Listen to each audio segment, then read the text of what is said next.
Kami rindu tinggal dalam hadirat-Mu, menikmati pribadi-Mu yang agung dan mulia. Itulah berkat terbesar yang menjangkau hidup kami. Mari Tuhan berfirman, kami siap untuk mendengar. Urapi kami dengan urapan yang baik. Maka hamba-Mu menjadi saluran berkat, supaya setiap kehidupan umat-Mu benar-benar dipersiapkan, ditolong oleh Tuhan pada hari-hari ini. Dalam nama Yesus Kristus Tuhan, kami bersyukur dan berdoa. Bersama kita katakan amin. Silakan duduk, Bapak Ibu saudara-saudaraku yang kekasih. Saya mengucapkan selamat hari Minggu bagi kita sekaliannya pada sore hari ini. Sekali lagi, kiranya Tuhan terus memberkati saudara sekaliannya. Saya menyapa umat Tuhan, baik yang ibadah di Pulau Batam, baik itu di gereja kita di Kapil, maupun juga gereja yang ada di Tanjung Uban, dan semua jemaat Tuhan yang juga dalam ibadah Okumene di Kota Medan. Kiranya Kristus kepala menjangkau saudara. Demikian sekali lagi seluruh jemaat yang Tuhan percayakan dalam ibadah kita di Tanjung Uban, semuanya biar dikontrol. Bahkan juga jemaat-jemaat Tuhan yang ada di luar, ya, baik di berbagai tempat, dan juga sejak dari Kota Medan sampai ke Tapanuli Utara, bahkan dari Riau, Pekanbaru sampai ke semua tempat, yaitu Perawang, bahkan daerah-daerah di sekitarnya, saudara. Kiranya Kristus kepala terus memberkati saudara. Ya, saya syukur kepada Tuhan karena Dialah yang memberi kita kekuatan sampai sore hari ini. Saudara-saudara di dalam Tuhan, kita tentu sudah banyak mendapatkan firman Tuhan yang berkaitan dengan supaya kita berjaga-jaga, ya, berjaga-jaga dalam perjalanan hidup kita di akhir zaman ini. Kalau kita belajar dari kitab Yoel pasal yang ketiga, sebenarnya ya kalau kita baca dengan berurutan, saudaraku, ya, dalam ayat 13 sebenarnya sampai dengan ayat yang ke-21. Ya, ayat 13 sampai dengan ayat 21. Ada 4 poin yang penting kita perhatikan sebagai cara Tuhan untuk menseleksi hidup kita di zaman akhir, ya. Saudara, sebelum Tuhan ya datang kali yang kedua, bagaimana firman Tuhan sudah mengingatkan kita. Berkali-kali Tuhan mengingatkan kita lewat firman-Nya bahwa Tuhan akan memisahkan gandum dengan lalang.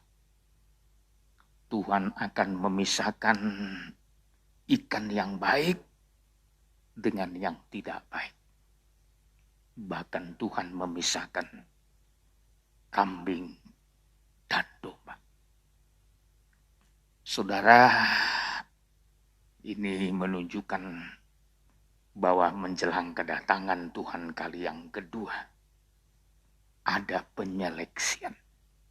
Ya. Kenapa harus diseleksi?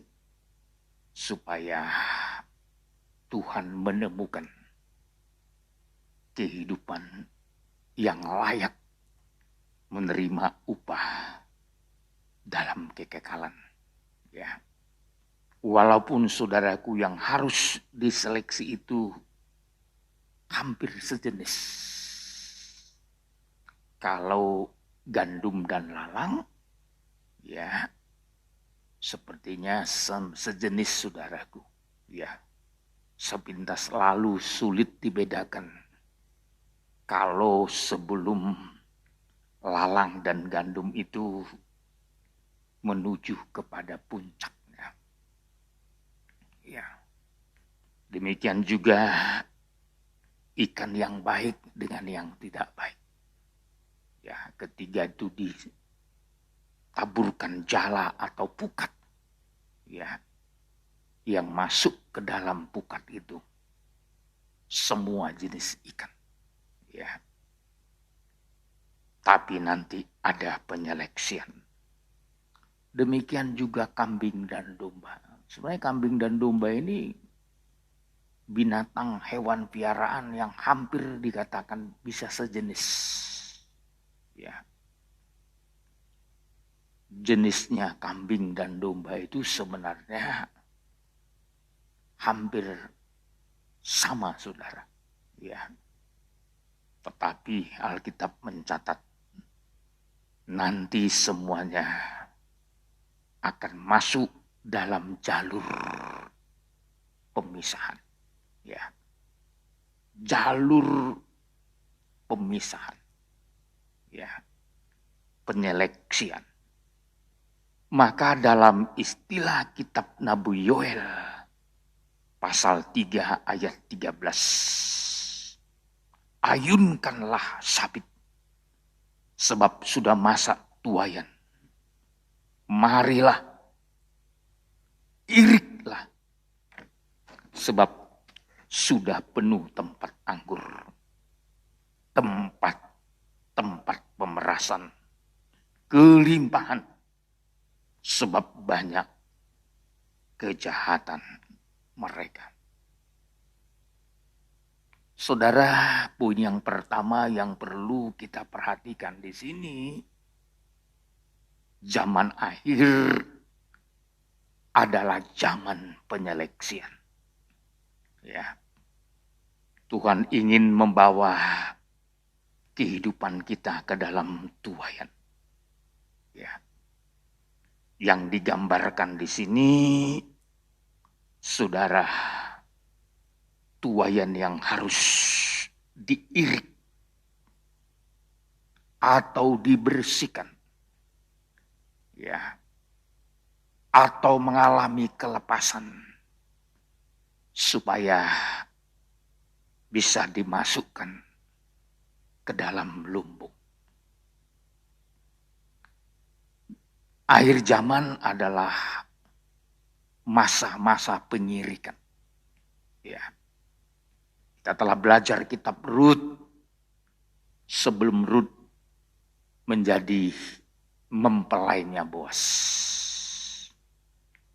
Satu hal yang harus dikerjakan oleh Rut, harus datang ke tempat pengirikan, di mana Boas sedang berada di situ. Ya. Tempat pengirikan, tempat perjumpaan antara Boas dengan Rut sebelum dia dijadikan istri, saudara. Ya. Pengirikan itu tempat betul-betul pelepasan yang luar biasa. Ya.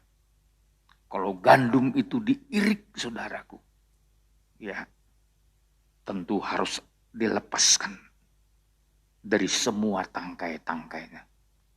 Ya. Dan akhirnya, saudara, dibersihkan dan dibawa ke lumbung.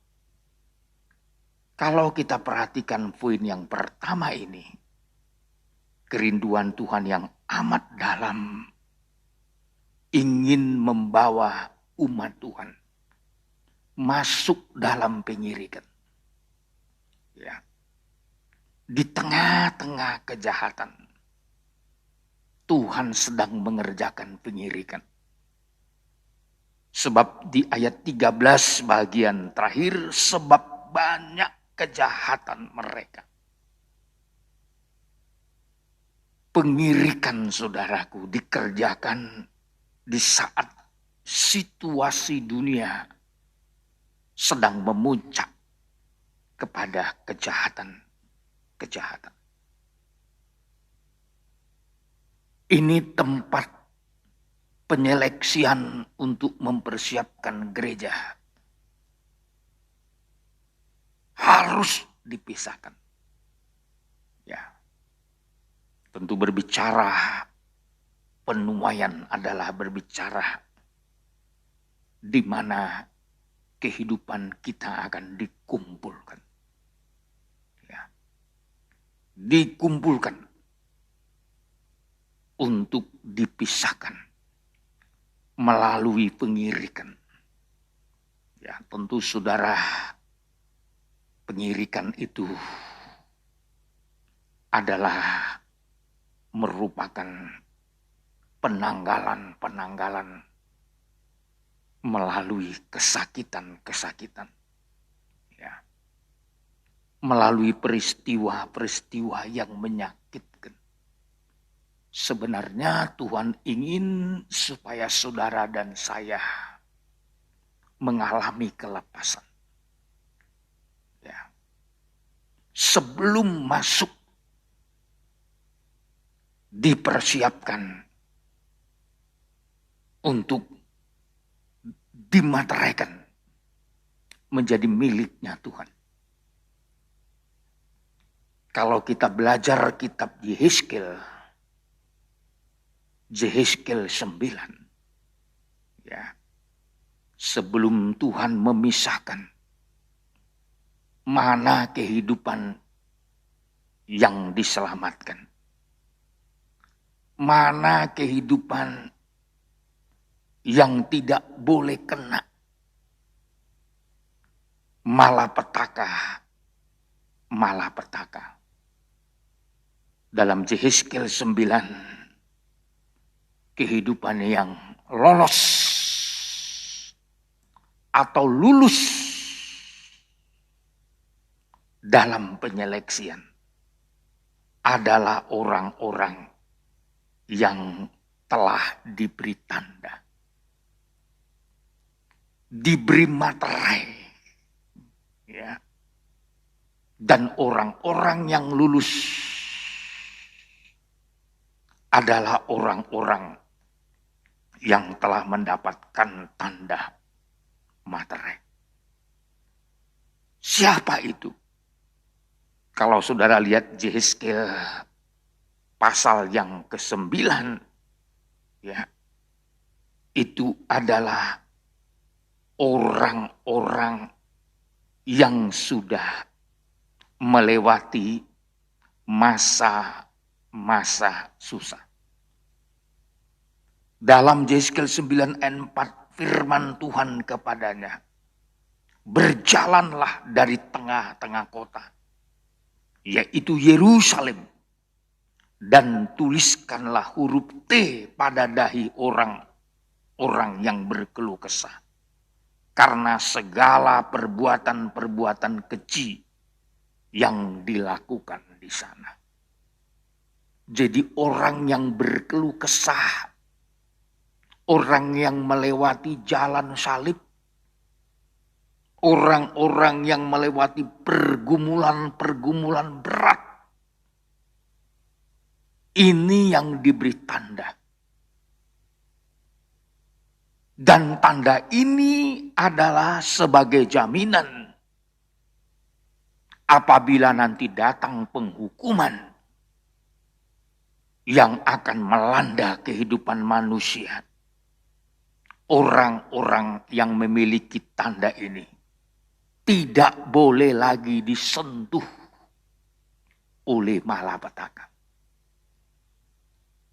semua yang memiliki huruf T tidak boleh disinggung. Jangan singgung. Tidak boleh diapa-apakan. Karena mereka ini orang-orang yang sudah lulus melewati keluh kesah, melewati pergumulan-pergumulan. Itu bagaikan digambarkan kehidupan yang sudah masuk dalam pengirikan. Seleksi. Ya. Dan anehnya penyeleksian itu terjadi di tengah-tengah dunia yang penuh dengan kejahatan. Ya. Jadi kalau gereja Tuhan hari-hari ini masuk dalam penyeleksian, sebenarnya penyeleksian itu terjadi saat dunia sedang berada dalam puncak dosa. Oleh sebab itu, saudaraku, poin yang pertama yang perlu kita perhatikan dalam kitab Yoel pasal yang ketiga ini dari mulai ayat yang ke-13. Tuhan memberikan penyeleksian menjelang gereja Tuhan masuk dalam pengangkatan. Ya. Dan penyeleksian itu akan terjadi melalui kesukaran demi kesukaran. Sekarang itu menjadi kenyataan. Saudara, lewat kesukaran-kesukaran yang terjadi di orang percaya sedang terseleksi. Ya, lihat aja di sekitar saudara.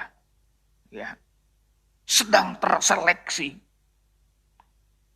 Kesukaran yang dihadapi sekarang belum seberapa sebenarnya dibandingkan dengan kesukaran yang akan terjadi ke depan nanti. Ini belum seberapa dibandingkan apa yang dinubuatkan firman Tuhan. Tapi melalui pelajaran ini kita diingatkan Tuhan. Apakah kita bersedia masuk dalam penyeleksian itu dan lulus? Lulus melewatinya.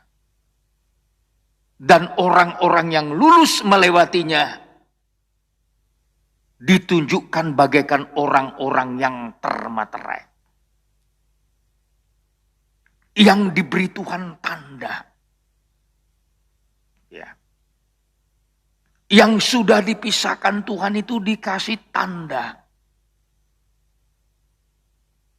Yang sudah lulus seleksi itu diberi tanda oleh Tuhan. Dan menjadi satu dasar kekuatan yang amat teguh. Dalam 2 Timotius pasal 2 ayat 19 dikatakan, tetapi dasar yang diletakkan Allah itu teguh. Dan materainya ialah Tuhan mengenal siapa kepunyaannya. Dan setiap orang yang menyebut nama Tuhan, hendaklah meninggalkan kejahatan. Kehidupan yang sudah ditandai oleh Tuhan dengan materainya, itu benar-benar dikenal Tuhan. Dan kehidupan itu adalah kehidupan yang sudah lulus melewati penyeleksian. Di tengah-tengah dunia yang penuh dengan kejahatan. Oleh sebab itu, setiap orang yang menyebut nama Tuhan, hendaklah meninggalkan kejahatan. Jadi penyeleksian itu membuat kehidupan umat Tuhan memiliki tanda kepunyaan Tuhan. Materai. Itu sebabnya Tuhan menahan ada banyak hal sampai umat kepunyaan Tuhan itu termaterai. Ya. Dalam Wahyu pasal 7 kita sudah belajar, saudara, ya, bagaimana Tuhan tidak mengizinkan malaikat merusakkan bumi dan laut sebelum hamba-hambanya termateraikan. Itu dalam Wahyu 7 ayat yang kedua. Dan aku melihat seorang malaikat lain muncul dari tempat matahari terbit. Ia membawa meterai Allah yang hidup. Dan ia berseru dengan suara nyaring kepada keempat malaikat yang ditugaskan untuk merusakkan bumi dan laut. Ayat 3 katanya, janganlah merusakkan bumi atau laut atau pohon-pohon sebelum kami memeteraikan hamba-hamba Allah kami pada dahi mereka. Jadi Tuhan masih mencegah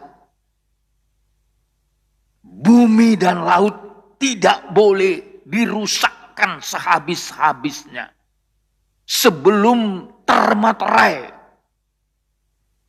hamba-hamba Tuhan. Sebelum termaterai orang-orang yang dipersiapkan untuk lolos masuk dalam penyeleksian. Itu sebabnya saudaraku yang kekasih, kitab Yoel ini mengajar saya dan saudara bahwa tempat pengirikan, tempat menentukan seseorang itu dipersiapkan untuk lulus atau tidak melewati akhir zaman ini.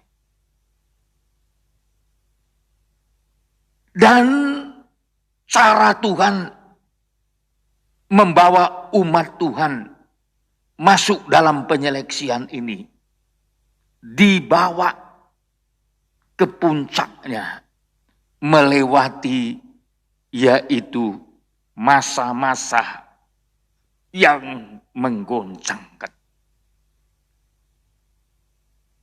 Masa-masa yang menggoncangkan adalah masa penentuan zaman akhir. Siapa yang tergoncangkan dengan siapa yang tidak tergoncangkan. Ini dipisahkan. Siapa yang tergoncangkan dengan orang yang tidak dapat tergoncangkan dipisahkan. Dan goncangan ini menentukan. Poin yang kedua, suka atau tidak suka, kita harus melihat goncangan-goncangan akhir zaman. Dan goncangan-goncangan akhir zaman ini akan berlanjut untuk membuat kita dapat menentukan. Menentukan supaya kita bisa membuat keputusan yang benar. Ayat 14 Yoel pasal 3, banyak orang di lembah penentuan. Ya, sudah dekat hari Tuhan di lembah penentuan. Sudah dekat hari Tuhan. Jadi berarti kalau hari Tuhan sudah dekat, itu hari penentuan. Di hari Tuhan yang sudah dekat ini merupakan penentuan. Maka penentuan tadi pagi saya terangkan saudaraku, tergantung dari keputusan kita. Keputusan kita menentukan. Kita ditentukan untuk binasa atau kita ditentukan untuk diselamatkan. Makanya dalam pelajaran tabernakel kita mengenal istilah imam besar. Salah satu pelayanan imam besar, saudaraku, bukan saja untuk memperdamaikan umat Tuhan dengan Tuhan melalui korban. Tapi dalam pelayanan imam besar ada lagi yang sangat penting. Imam besar itu memiliki pakaian kemuliaan. Dalam pakaian kemuliaan, di sana terdapat namanya tutup dada. Dan di tutup dada itu ada yang disebut namanya Urim dan Tumim. Jadi setiap kali umat Tuhan ingin mendapat keputusan. Keputusan lewat firman, keputusan lewat kehendak Tuhan harus datang ke imam besar. Sebab di sana, saudaraku, betul-betul disiapkan tempat. Pelayanan imam besar ada pelayanan untuk memberikan keputusan kepada orang-orang yang memerlukan. Maka dalam Keluaran pasal 28, di ayat 15 dikatakan, haruslah engkau membuat tutup dada pernyataan keputusan buatan seorang ahli. Buatannya sama dengan baju efod. Demikianlah harus engkau membuatnya, yakni dari emas, kain ungu tua, kain ungu muda, kain kermici, dan lenan halus yang dipintal benangnya, haruslah engkau membuatnya. Ada tutup dada yang dipakai oleh imam besar untuk melayani umat Tuhan. Setiap kali umat Tuhan yang mau mengambil keputusan menurut kehendak Tuhan, seharusnya datang ke imam besar. Kenapa kitab Yoel menghimbau? Sudah dekat hari Tuhan. Dalam menghadapi hari Tuhan itu, kitab Yoel mengingatkan lembah penentuan. Sudah dekat hari Tuhan di lembah penentuan. Supaya orang-orang yang memperhatikan firman Tuhan bisa mengambil keputusan karena firman. Mengambil keputusan karena firman Tuhan. Inilah solusi yang bisa menolong kehidupan kita menghadapi zaman akhir ini. Pelayanan imam besar sangat diperlukan dalam hal-hal mengambil keputusan supaya tidak keliru. Jangan seperti Saul, saudara. Ketika dia sudah mengeraskan hati di hari-hari sebelumnya, dia ingin bertanya sama Tuhan karena sudah buntu semua. Sepertinya tidak ada lagi jalan keluar untuk Saul. Saul sudah ditolak oleh Tuhan. Tapi Saul berusaha mencari jalan keluar dan meminta petunjuk dan keputusan Tuhan. Melalui Urim Tumim, Tuhan tidak memberikan jawaban. Akhirnya Saul meminta kepada pembantu-pembantunya. Siapa yang bisa memberikan jalan keluar? Siapa yang tahu tempat bertanya? Akhirnya ditunjukkan ada orang yang bisa memanggil arwah. Bayangkan betapa kelirunya kehidupan Saul setelah semua buntu. Setelah semua tertutup, dia mencari keputusan Tuhan, dia mau mencari kehendak Tuhan, tapi Tuhan tidak lagi memberikan jawaban. Akhirnya dia mencoba mencari di luar kehendak Tuhan. Saudara-saudara,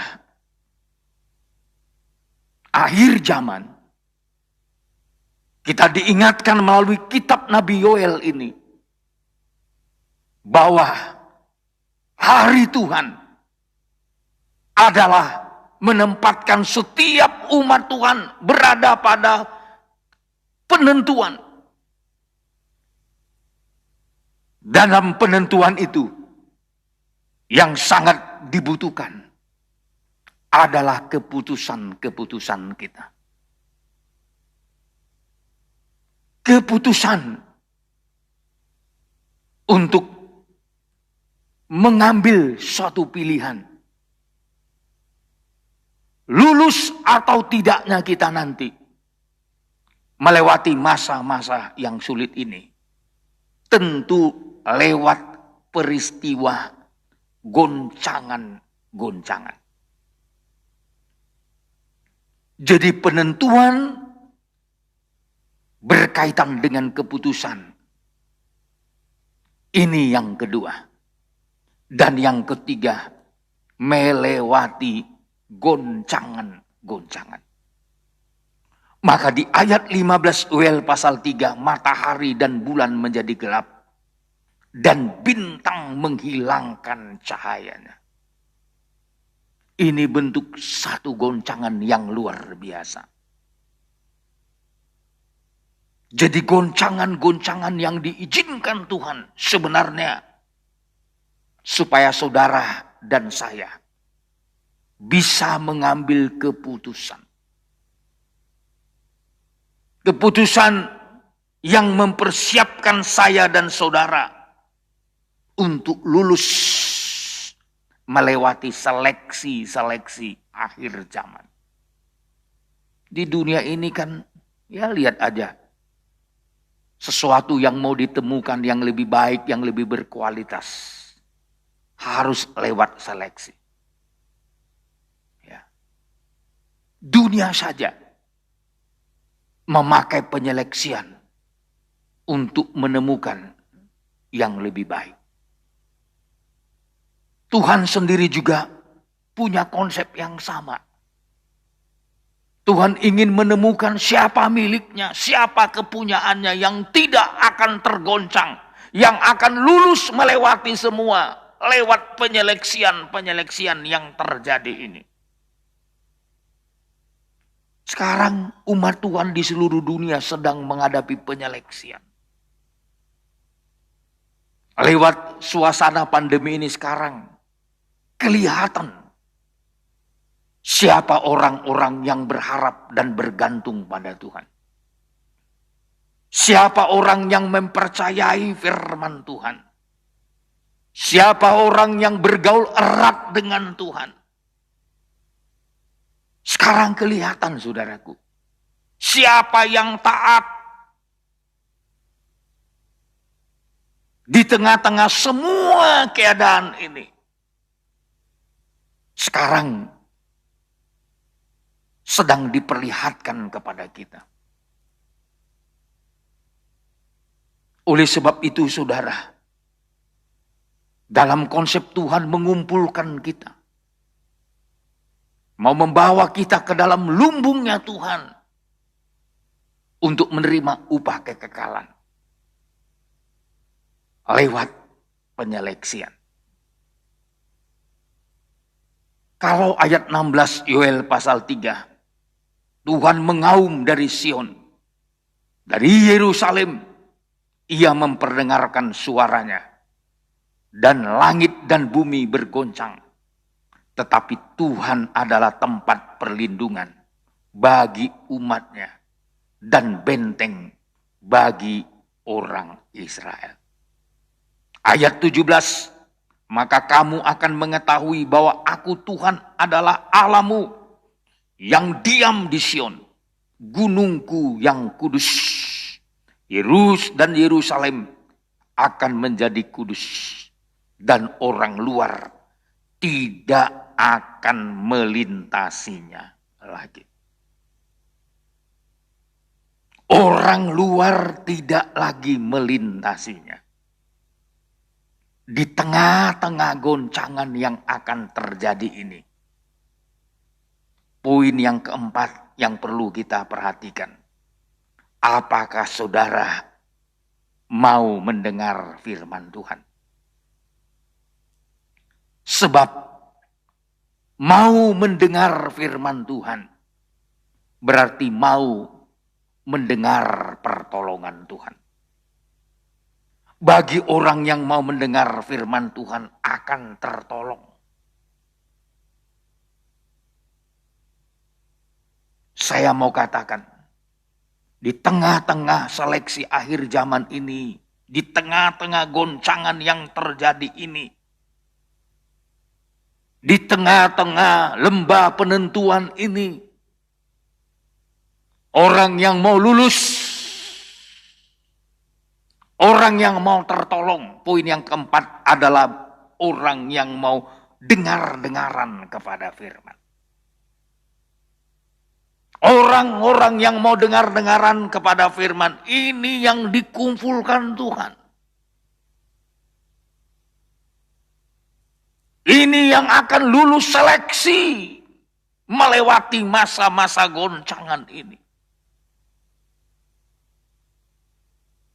Kitab Ulangan mengingatkan kita dalam Ulangan 30. Saudara, kalau saudara perhatikan Ulangan 30, perikopnya pulih setelah bertobat.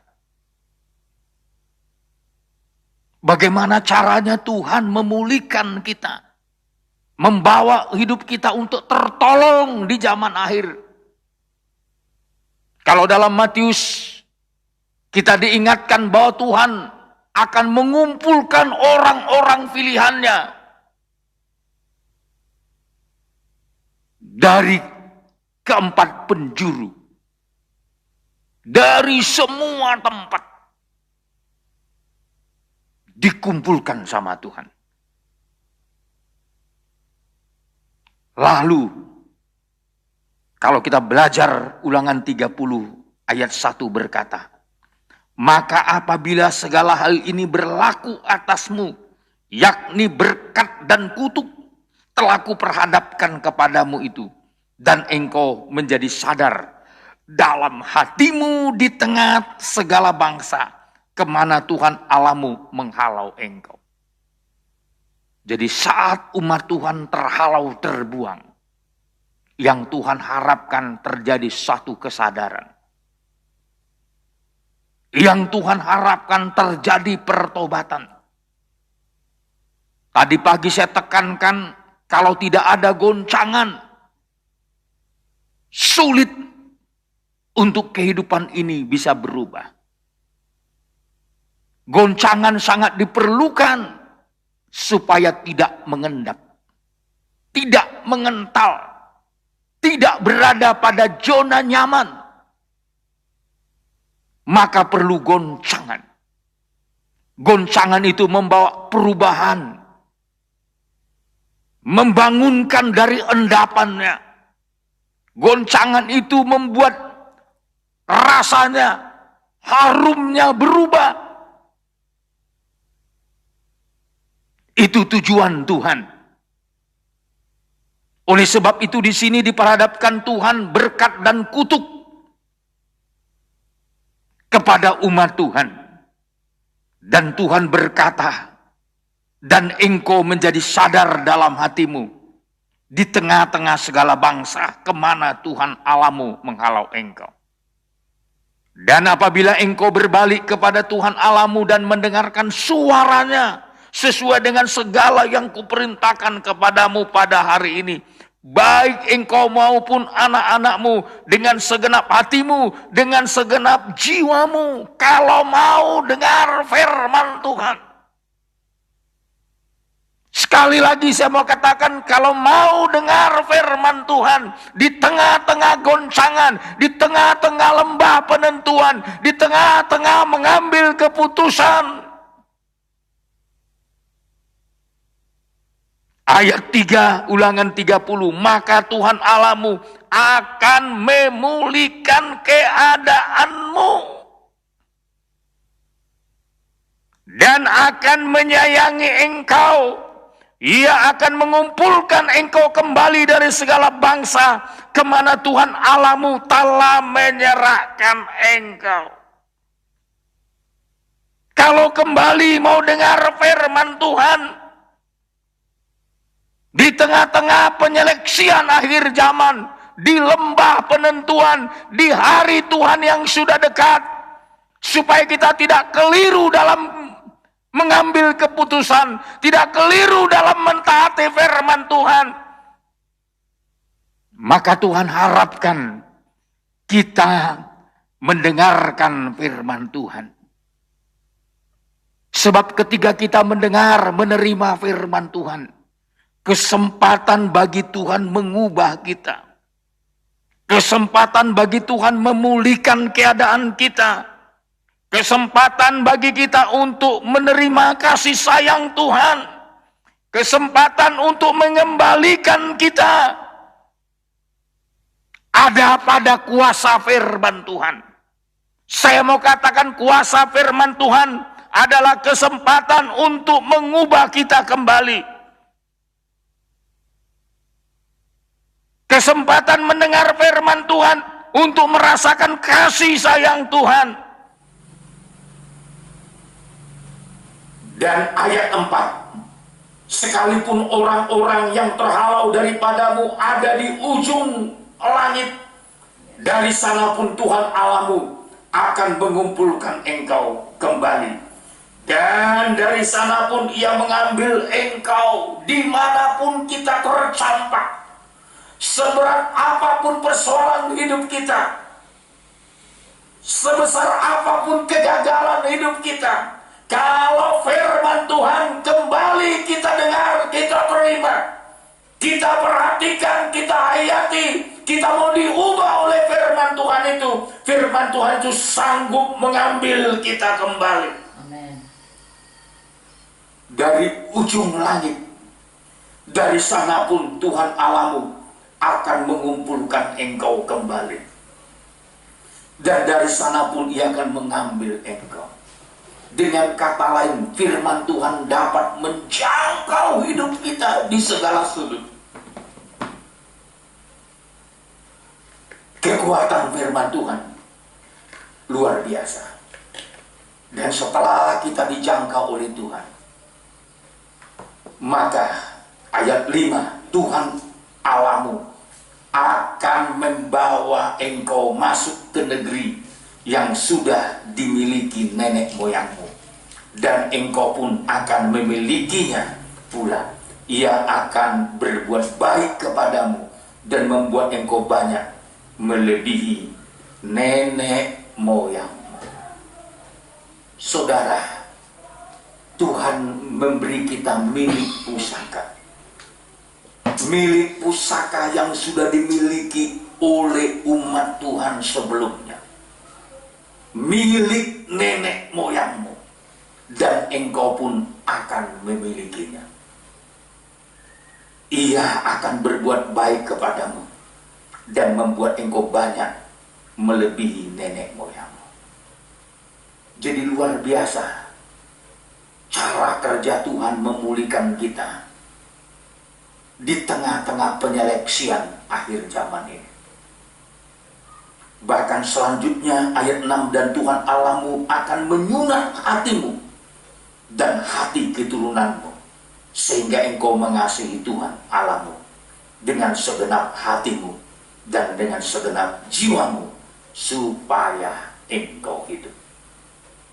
Puncaknya Tuhan membuat kita mengasihi Tuhan. Tuhan membuat kita menjadi cinta Tuhan. Dan ketika kita mencintai Tuhan, tujuan Tuhan supaya kita hidup.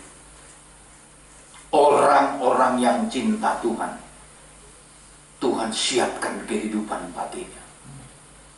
Oleh sebab itu saudara-saudara, pada sore hari ini kitab Yoel pasal 3 mengajak kita 4 poin ini. Kita harus lulus